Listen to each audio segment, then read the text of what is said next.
Javier Beltrán Abogados, especialistas en sucesiones, donaciones y testamentos. Le asesoramos y ayudamos desde la redacción del testamento hasta el reparto total de sus bienes.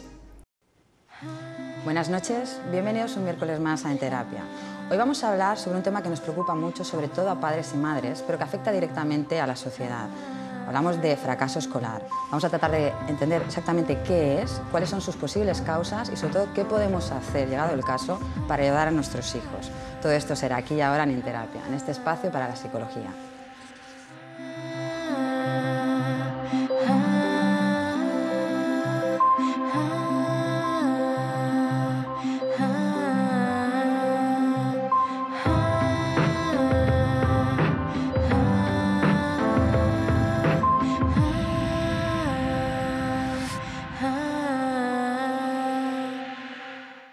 Pues estamos aquí en Terapia y hablamos de fracaso escolar y para ello contamos hoy con Juan Manuel Cuenca, nuestro psicólogo clínico.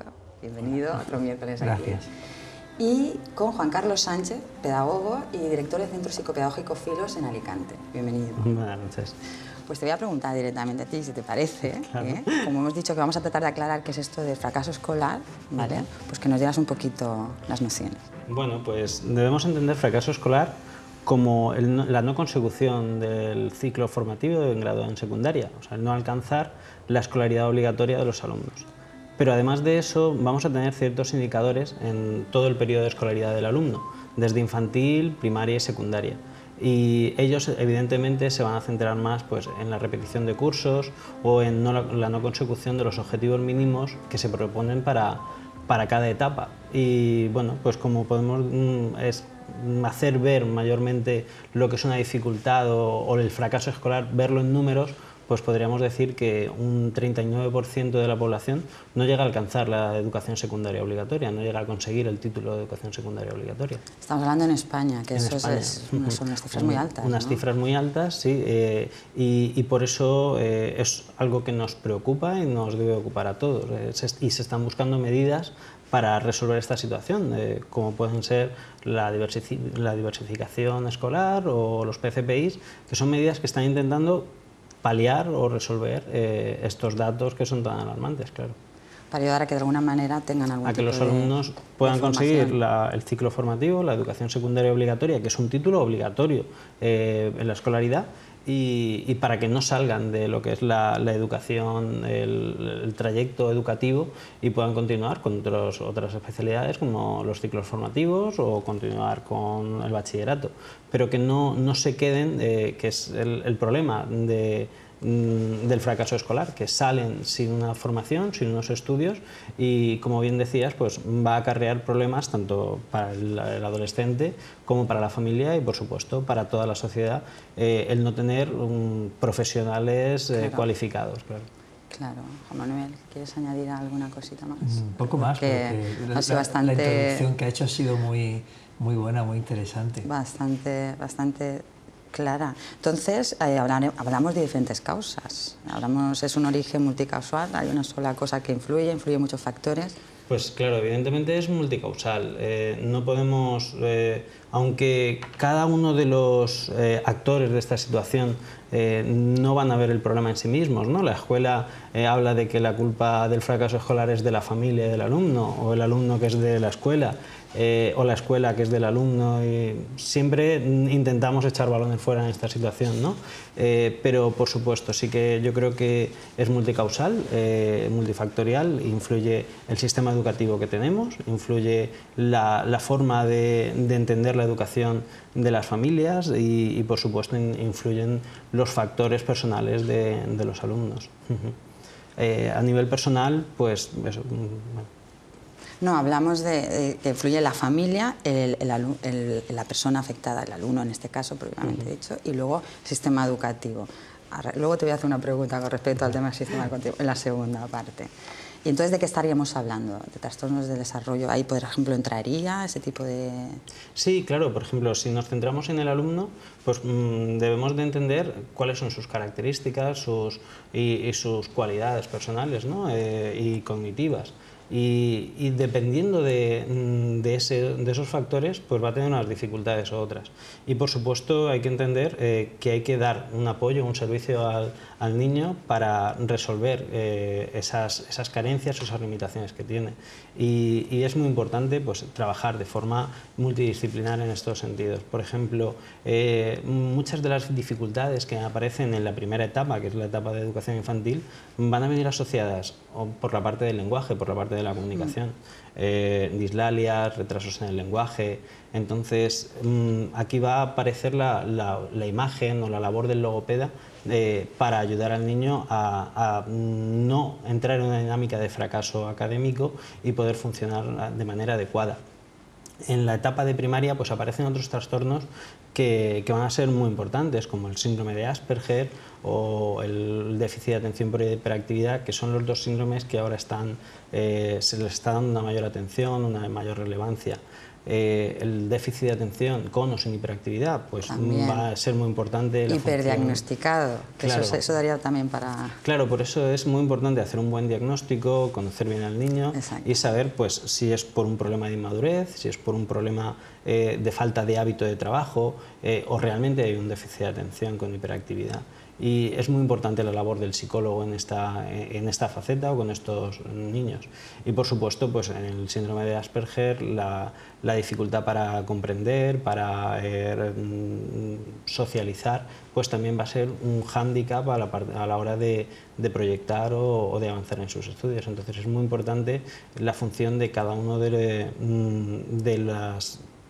trabajo, ¿no? de todos los que estamos en apoyo en función de los niños para ayudarles a resolver estas carencias o estas limitaciones. Y yo me hago una pregunta y es, en esas estadísticas que has mencionado al principio, ¿no? ¿Qué tiene más peso? ¿Qué tiene más peso para llegar a esos números?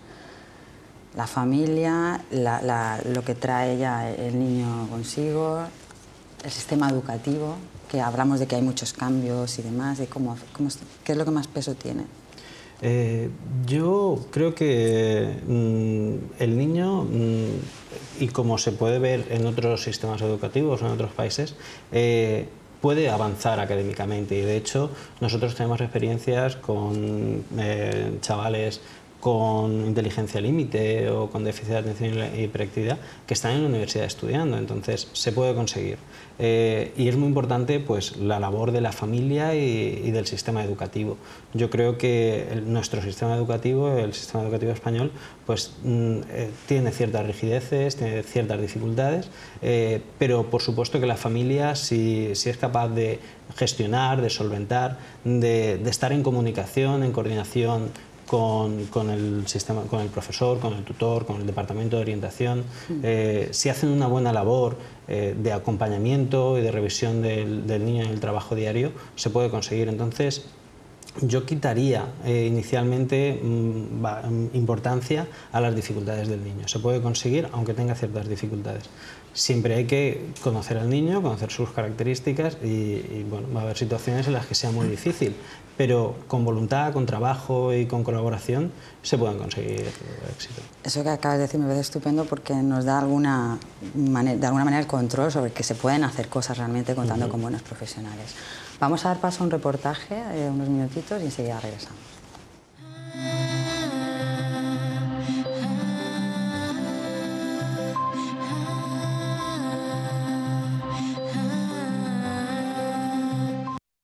El fracaso escolar.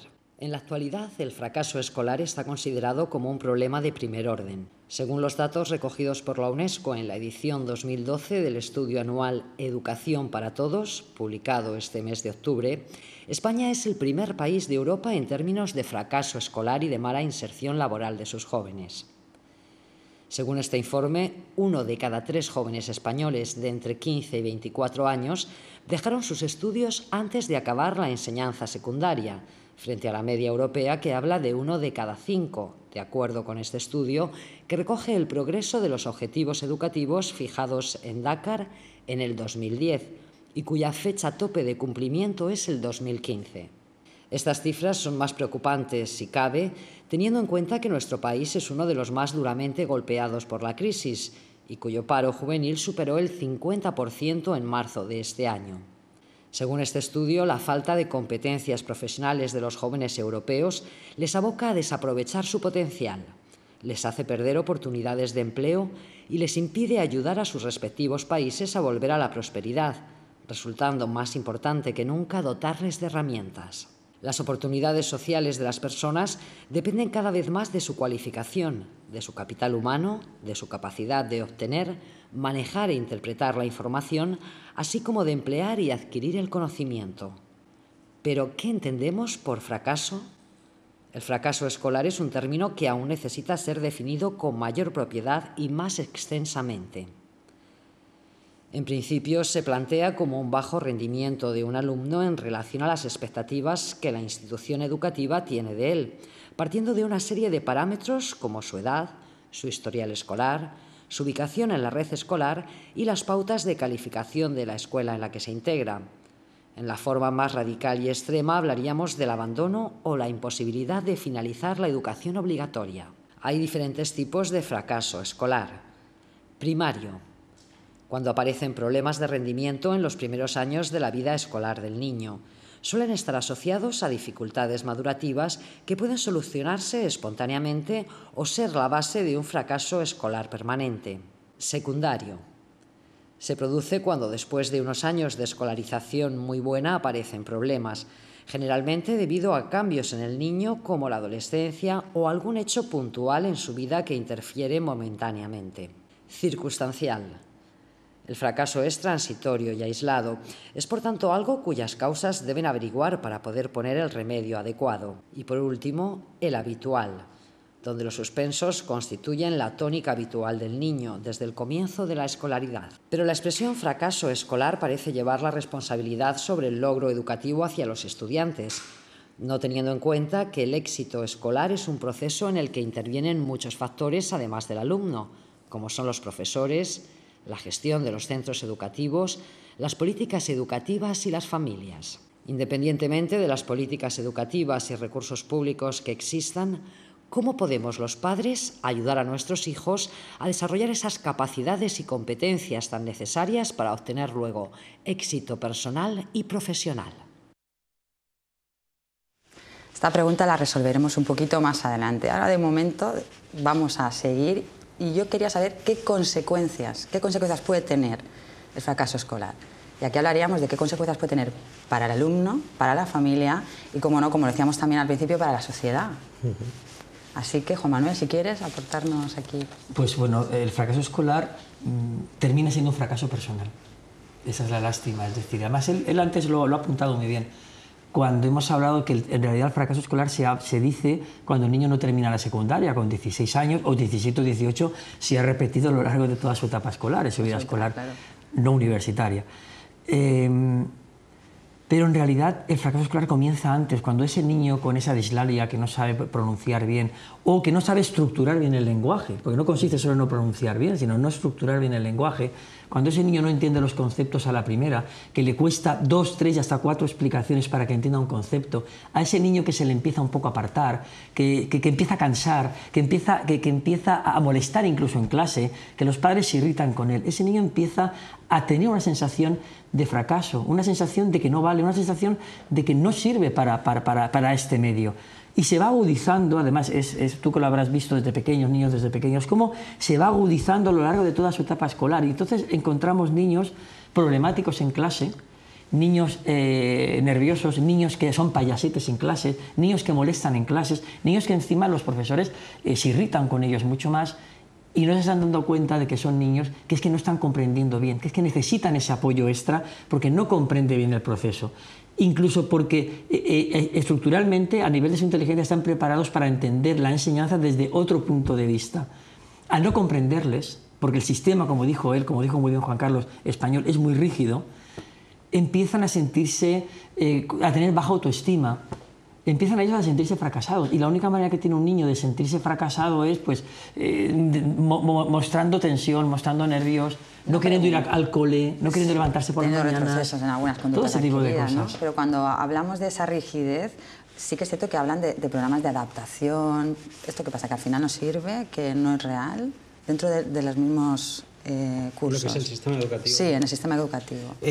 Yo creo que estamos consiguiendo dos medidas, o se han conseguido dos medidas de adaptación importantes. Yo creo que para finalizar o para permitir que los alumnos finalicen la escolaridad obligatoria, los PCPIs y los ciclos de diversificación curricular, yo creo que permiten que el alumno alcance el objetivo.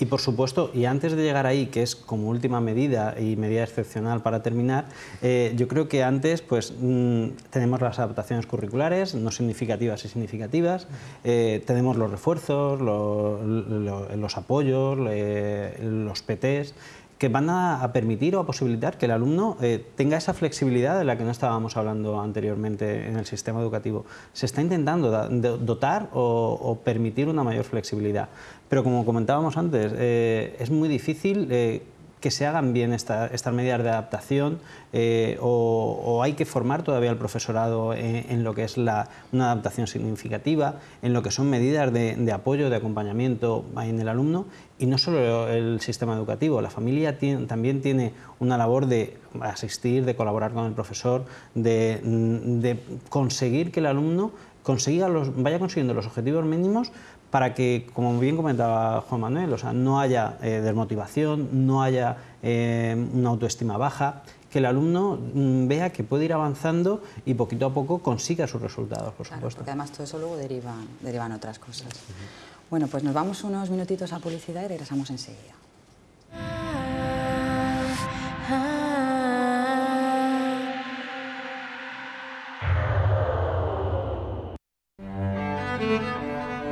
Desde 1995, en Javier Beltrán Abogados, aconsejamos, representamos y defendemos judicial y extrajudicialmente causas en el ámbito del derecho civil, mercantil, penal, económico y tributario. Javier Beltrán Abogados, la mejor estrategia individualizada para su caso. Ahora en Alicante, en la zona del Boulevard del Pla, Gran Vía, puedes montar tu negocio en pocas horas. Alquilamos locales comerciales y oficinas vacías. Desde 50 hasta 500 metros, listos para entrar con servicio de agua, luz y aire acondicionado. Inicia de inmediato tu negocio. Contrata directamente con los propietarios. 619 98 45 75 céntimos. Listas para ocupar.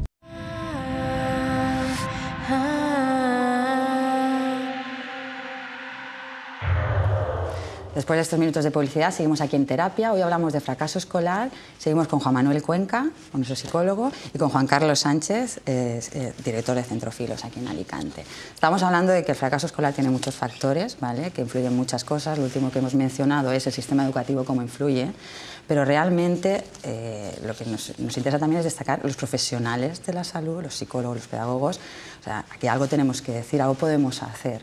Los padres en estos casos, cuando recurren a nosotros, ¿qué hacemos? Bueno, de lo que se trata es de posibilitar, de facilitar el conocimiento y la información para que la familia sepa cómo optimizar los resultados de su hijo. Y por eso es muy importante una buena evaluación que nos dé información de qué dificultad tiene el niño, por qué está fracasando académicamente, por qué está teniendo dificultades, sea en infantil, sea en primaria o en secundaria. Y como hablábamos antes, son muchos los factores y algunos de ellos van a estar centrados o pueden predisponer en el niño a esa dificultad.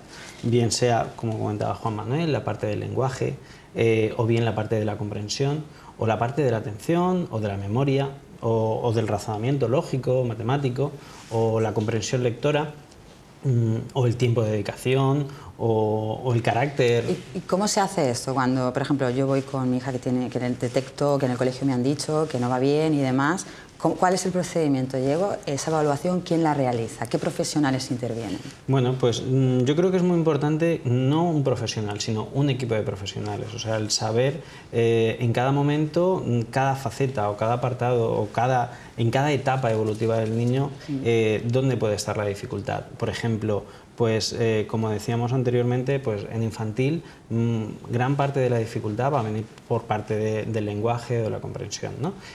Pues ahí el logopeda va a tener mucho que decir a la hora de intervenir o de trabajar. En primaria, pues tanto psicólogos como pedagogos van a trabajar muchísimo en la parte tanto del aprendizaje como a nivel conductual. Y en secundaria, pues para mí recae más en la labor en el psicólogo que en el pedagogo propiamente, porque ya aparecen, como comentaba Juan Manuel, la parte de la ansiedad, de la autoestima. Nuestro procedimiento, el que creemos que es el más adecuado, es primero una entrevista con la familia para saber, que la familia nos indique desde cuándo tiene estas dificultades. ¿Y en esa entrevista quién está en esa entrevista? ¿Qué profesionales están? Claro, nosotros ahí hacemos una primera criba, dependiendo dónde está, de dónde aparece más dificultad. O sea, si es un problema eminentemente logopédico, pues la va a hacer el logopeda. O si hay una mayor parte de problemas de hiperactividad o un síndrome de Asperger, pues la va a hacer el psicólogo. Si aparecen problemas pues, de comprensión lectora, de rendimiento académico, de razonamiento, pues la hace el pedagogo. Aunque no es fundamental, porque los protocolos de entrevistas son los mismos independientemente de donde venga la dificultad, y luego pues vamos a trabajar todos o lo que se necesite, ¿no? Pueden trabajar de forma coordinada el logopeda y la psicóloga, o el logopeda y el pedagogo, según el niño y sus características. Después de esa primera entrevista decidimos qué es lo que hay que evaluar, qué es lo que hay que conocer del niño para intervenir de la manera más adecuada. Y se aplica una serie de pruebas, de cuestionarios, tanto a la familia como al niño como al colegio, para conocer pues, todo el contexto social, todo el contexto psicológico del niño y también familiar. Y con esa información hacemos una devolución de información tanto a la familia como al colegio. Creemos que es muy importante la coordinación familia y escuela a la hora de trabajar con los niños. Antes hablábamos de cuánta cantidad, ¿no?, de responsabilidad había en el niño, sí, el peso. Intentábamos quitar al niño y dejarlo en la familia y la escuela. Yo creo que es muy importante esa formación, esa función de colaboración, conociendo al niño, conociendo sus características y organizando su aprendizaje para que funcione de la manera más adecuada. Y aquí, por ejemplo, Juan Manuel, con los padres, ¿cómo se trabajaría? Porque entendemos que los padres son los que están en casa y los que van a marcar un poco las pautas que, no sé, que los profesionales ven. ¿Cómo se trabaja con los padres? Muchas veces los padres son los últimos que se dan cuenta del problema que tiene su hijo, porque habrá escuchado muchísimas veces eso de no, mi hijo es muy listo, pero no quiere. No quiere. No quiere estudiar, no es un gandul. Pero yo entiendo que los padres... Es un gandul y se lo repiten. Y se lo repiten al niño. Era un poco lo que hablaba en la primera intervención, lo que yo decía, de que un niño que escucha generalmente que eres un gandul, que no vales, al final se lo termina creyendo. Concienciar a los padres de que ese niño, a día de hoy, está teniendo una dificultad que le va a impedir durante todo su proceso escolar alcanzar los objetivos para terminar bien su escolarización, hacerles consciente de esto es el primer paso para que este niño empiece a recuperar, empiece a evolucionar de forma positiva. Porque al fin y al cabo son los padres los que deciden si quieren llevarlos, si quieren invertir tiempo en que ese niño vaya a un centro especializado para que se le empiece a trabajar cuanto antes. A edades más tempranas, la estimulación temprana es lo mejor. Cuanto antes se empiece a trabajar con el niño, mejor. Con lo cual, la primera es concienciar a los padres. Y en segundo lugar, también tranquilizarles. Tranquilos, que vuestro hijo no es que es un fracaso ya no va a ser, es que va a ser un fracaso dado en la vida, por eso no lo quieren ver muchas veces, porque tienen miedo a afrontar eso. Entonces, después de concienciarlos, hacerles ver que eso no es un fracaso realmente, eso es una necesidad que el niño tiene y que tenemos que ponernos todos manos a la obra, como muy bien decía Juan Carlos, la familia, la coordinación con el centro escolar también, que generalmente muestran interés y colaboran bastante con los centros, con los gabinetes especializados. Y luego los padres apoyando a ese niño en casa, motivándole, quitándole la tensión que pueda acumular ese niño porque va a tener una sobreestimulación, la del colegio y la de los centros especializados. Con lo cual ese niño en cierta manera dice que yo no puedo ir a jugar como los demás niños, sabiendo manejar esos tiempos y sabiendo en cierta manera ir dándole, A mí me ha gustado mucho lo que has dicho ahora mismo. Exacto, ahora mismo, es que no es una globalidad, es para siempre, para toda la vida. No, ahora mismo existe este problema, pues vamos a trabajarlo y trabajando. Pues lo que comentabas tú también antes de algunos niveles que consiguen desarrollar cosas que si se hubieran quedado con la acción de te han dicho esto es lo que hay, no vamos hacia ningún lado. Entonces, esto que comentabais de la coordinación centro, padres, colegio, ¿cómo se hace? Porque ya de por sí es complicado muchas veces hablar solamente con los padres para decirle tu hijo ha faltado ya a clase. ¿Cómo se consigue coordinar esto? Porque entiendo que es complicado. Yo creo que es menos complicado de lo que muchas veces queremos Parece, creer. ¿no? Desde Sí. fuera. Yo creo que, como decía Juan Manuel, la predisposición de muchos tutores a la hora de colaborar o de trabajar existe. Pero también existe la reticencia de los padres de voy a molestar, no voy a ser pesado. O sea, muchas veces ahí se da ese miedo, ¿no? de estar insistiendo o de pensar que en el colegio ya hacen lo que pueden, yo hago lo que puedo, pero no hay ese feedback de información de qué es lo que está fallando o de qué es lo que yo no sé hacer en casa. Claro, hago lo que puedo, pero no sé si lo que hago, que puedo Está es lo que bien, está bien. Claro, y muchas veces no son capaces, no saben explicar a su hijo o se dan cuenta de que no memoriza o que no comprende, pero no consultan al profesor de cómo le pueden ayudar o qué es lo que si en clase sucede lo mismo. O sea, esos caminos paralelos entre familia y escuela muchas veces se dan. Para nosotros, una de las funciones fundamentales siempre ha sido el aunar a la familia y a la escuela. Nosotros llevamos 11 años trabajando inicialmente en ASPE, ahora llevamos aquí en Alicante también, y bueno, pues un valor importante que nosotros ponemos en nuestro trabajo es la comunicación familia, escuela y gabinete. Porque si no, es muy difícil, porque hay que comprender en cada momento el niño cómo funciona, cómo está trabajando, cuáles son las necesidades de ese ahora mismo que estáis comentando Juan Manuel y tú, para saber qué es lo que hay que atajar, qué es lo que hay que trabajar y cómo ayudarle. Entonces, Filos, el centro de psicopedagogía donde yo trabajo, hemos desarrollado una plataforma que se llama Filos en Red, que posibilita esa comunicación inmediata, padres, profesores y gabinete, en la cual pues, aparecen las sesiones de trabajo, los informes de intervención, las fechas de exámenes por parte de los profesores, los contenidos o los objetivos mínimos que hay que trabajar en este niño, diarios aplicados por los padres, fichas para trabajar en el colegio, en la familia y en el gabinete. Entonces, pero eso, mucha gente, yo lo desconocía, hay mucha gente que no sabe, no tiene ni idea de que estas cosas están. Que Sí, son bueno, recursos que se pueden utilizar y facilitarían mucho las cosas. Las nuevas tecnologías Es que una hablamos aplicación. siempre. Lo que hacen ellos es una aplicación muy directa de lo que las nuevas tecnologías pueden ofrecer en la mejora del aprendizaje, en la mejora del desarrollo de las capacidades de los niños. Ya no solo porque se trabaja directamente con esas nuevas tecnologías, ¿verdad?, con los niños, sino porque facilita esa coordinación, ese conocimiento casi al momento, tanto del centro escolar como de los padres, con respecto a la evolución del niño. Yo lo veo muy interesante, sinceramente. Ahora que dices lo de las nuevas tecnologías, o sea, que ellos también las utilicen, aprovechando que están siempre, bueno, están siempre, ahí ya yo lo limitaría también, pero que tienen un uso de las tecnologías que ellos han aprendido a pasar las páginas ya muchos así, ya no saben hacer así. También me imagino que se utilizará eso, esa cercanía que tienen con las nuevas tecnologías para fomentar el estudio, el aprendizaje y todo esto, ¿no? Claro, debemos de primero ser conscientes de cuáles son las posibilidades de las nuevas tecnologías. Flexibilidad, como decíamos Juan Manuel antes, la falta del colegio de flexibilidad. Las nuevas tecnologías nos permiten acceder cuando queramos, como queramos, y organizar los contenidos o el trabajo no como el libro de texto, sino podemos seleccionar qué queremos trabajar y cómo.